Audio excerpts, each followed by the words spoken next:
Part 1. What is HBM? Last time, we explored why AI and semiconductor stocks have surged so dramatically. And one term kept appearing over and over again, HBM. Exactly. In fact, some people now argue that HBM shortages matter even more than GPU shortages. Honestly, I barely even knew what HBM was a few years ago. Why did it suddenly become so important? HBM stands for high bandwidth memory. So basically, extremely high-speed memory. Exactly. You can think of it as ultra-fast memory placed directly next to the GPU. How is that different from normal memory? That is the key point. Modern AI GPUs have become incredibly powerful computationally. But even if the GPU itself is extremely fast, it becomes useless if data cannot reach it fast enough. So AI chips became so powerful that they started causing data traffic jams. That is actually a very accurate way to describe it. Especially with large language models, long context reasoning, video generation, and AI agents, the amount of data being processed has exploded. So the bottleneck is no longer only how fast you can compute. It is increasingly how fast you can feed data into the GPU. And that is why HBM suddenly became critical. Exactly. Modern AI accelerators now require memory bandwidth measured in terabytes per second. Next generation AI GPUs are demanding memory bandwidth approaching the multi-terabyte per second range. That does not even sound like normal computer hardware anymore. And another huge reason HBM matters is that almost nobody can manufacture it properly. So this is not a market where new competitors can easily enter. Not at all. HBM requires advanced DRAM technology, ultra-thin stacking, thermal control, high manufacturing yield, and advanced packaging all at once. That is why the real HBM market is basically controlled by SK hynix, Samsung, and Micron. That sounds less like consumer electronics and more like strategic resources. Exactly. That is why people increasingly call HBM the oil of the AI era. AI infrastructure cannot function without it, and much of the industry's future advanced HBM supply is already heavily allocated. Wait, companies are already reserving future HBM supply years ahead? Exactly. And NVIDIA alone is reportedly consuming an enormous portion of global advanced HBM production. So, underneath the AI boom, there is basically a global resource war happening. That is actually not far from reality. HBM shortages can directly limit GPU shipments themselves, which means memory companies are increasingly becoming just as important as GPU companies. That connects perfectly to the previous video about AI stock surges. Exactly. Behind the AI market, a structural shift is happening. Memory itself is becoming the fuel of AI infrastructure. Part 2. Why is SK hynix winning? So now we understand why HBM became essential in the AI era. But then another question appears. If Samsung and Micron also make HBM, why does SK hynix keep dominating the conversation? That is where the story becomes really interesting. HBM is dramatically harder to manufacture than normal DRAM. Because it is vertically stacked? Exactly. HBM combines ultra-thin DRAM layers, high-density stacking, ultra-fast signaling, and advanced thermal control all at once. And newer generations like HBM3E push those requirements even further. At that point, it feels more like precision engineering than memory chips. That is actually accurate. One of the biggest challenges is manufacturing yield.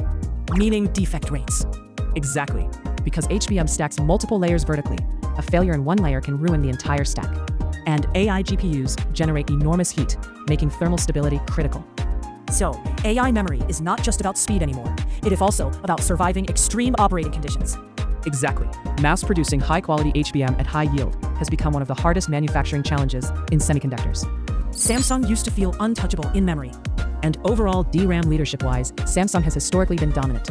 But AI HBM is a different battlefield, especially because NVIDIA qualification standards are extremely strict. So, GPU companies are basically evaluating memory like part of the processor itself. Exactly. In modern AI systems, thermal stability, power efficiency, signaling quality, and long-term reliability all directly impact GPU performance. Which means HBM quality is getting very close to AI system quality. So even the world's largest memory company can struggle if the quality requirements shift. Exactly. That is why recent reports about Samsung's HBM qualification challenges attracted so much attention. Meanwhile, Micron has also rapidly improved its HBM position. So this became a three-way strategic war. Exactly. And behind all of this is NVIDIA creating massive demand. Modern AI infrastructure increasingly revolves around a giant NVIDIA-centered ecosystem. HBM suppliers, TSMC, and CoWoS packaging all connect together. What started as GPU competition somehow turned into a story involving factories and supply chains across the entire world. That is one of the most fascinating things about the AI era. Part 3. What happens after HBM? At this point, it is becoming clear that the AI era is no longer just about GPU performance. Honestly, it feels like the supporting technologies around GPUs are becoming just as important. Exactly. And that brings us to the next critical technology, CoWoS. That term keeps appearing every time people talk about TSMC. CoWoS is basically the advanced packaging technology that connects GPUs and HBM together at extremely high speed. So, even if you have great HBM, it is useless unless you can place it extremely close to the GPU. Exactly. Modern AI accelerators require GPU dies, HBM stacks, interposers, and ultra-high-density connections integrated into one gigantic package. That sounds less like a chip and more like building a miniature city. Honestly, that is not a bad analogy. Traditional semiconductor competition focused mostly on how small transistors can become, but AI changed the game.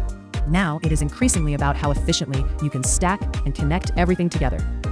Which explains why advanced packaging suddenly became one of the hottest topics in semiconductors. Exactly. Especially for AI GPUs, overall system integration matters as much as raw compute power.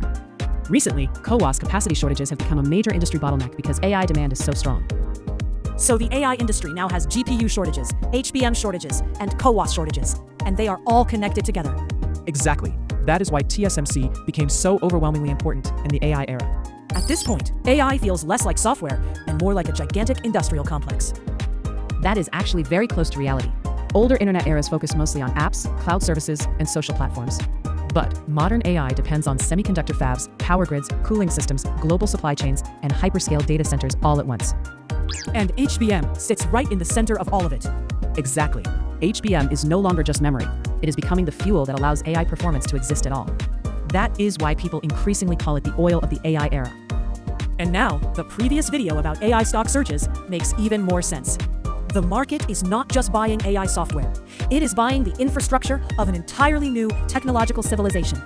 That is probably one of the most important ways to understand the AI industry today. Part 4. Final thoughts.